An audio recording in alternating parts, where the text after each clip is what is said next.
ఏది అయినా ట్రై చెయ్యి ఆచి చికెన్ మసాలా. ఆచి చికెన్ మసాలా.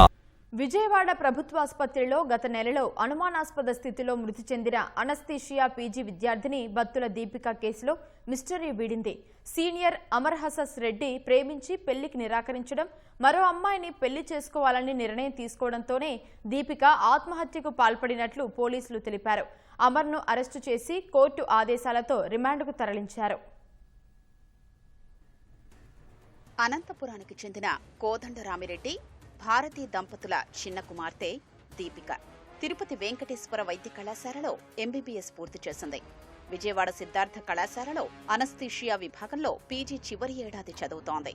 గత నెల 5న విధి నిర్వహణలో ఉన్న దీపిక అర్ధరాత్రి ఆస్పత్రి సూపర్ స్పెషాలిటీ బ్లాక్లోని ఆపరేషన్ థియేటర్లో బెడ్పై విగతజీవిగా కనిపించింది. దీనిపై మాచవరం స్టేషన్లో అనుమానాస్పద మృతి కేసుగా నమోదు చేశారు.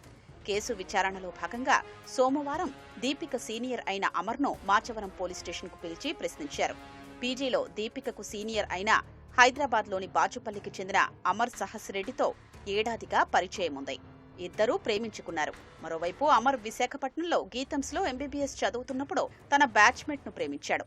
ఇటీవల వారిద్దరూ పెళ్లి చేసుకుందామని నిర్ణయించుకున్నారు. ఈ నేపథ్యంలో దీపికను దూరం పెడుతుండటంతో వారిద్దరి మధ్య తరచూ వాగ్వాదం జరిగేది. పీజీ పూర్తయ్యాక అతను నందిగామలోని ప్రభుత్వాసుపత్రిలో పనిచేస్తున్నాడు. దీపిక మరణించిన రోజున చివరగా ఇద్దరి మధ్య రాత్రి 10:40 నుంచి అర్ధరాత్రి 12:30 వరకు ఫోన్ కాల్ నడిచింది. తన పెళ్లి ఖాయమైందని, నిన్ను వివాహం చేసుకోలేనని దీపికతో అమర్ తెగేసి చెప్పాడు. ఒకసారి విజయవాడ రావాలని ఆమె కోరినా తిరస్కరించాడు. దీంతో దీపిక ఆత్మహత్యకు పాల్పడిందని విచారణలో తేలినట్లు పోలీసులు తెలిపారు. రోగికి మత్తిచ్చే సమయంలో కండరాలు రిలాక్స్ అయ్యేందుకు వాడే ఓ ఇంజెక్షన్ను తీసుకోవడంతో ఆమె మృతి చెందినట్లు ఫోరెన్సిక్ నివేదిక వెల్లడించింది. పెళ్లికి అమర్ నిరాకరించడంతో ఈ ఇంజెక్షన్ను చేసుకుని ఆత్మహత్యకు పాల్పడినట్లు గుర్తించారు. మరోవైపు దీపిక తండ్రి కోదండరామిరెడ్డి 2 రోజుల కిందట నందిగామ ప్రభుత్వాసుపత్రికి వెళ్లి అమర్తో మాట్లాడారు. మీ ఇద్దరి మధ్య ఏం జరిగిందని ప్రశ్నించారు.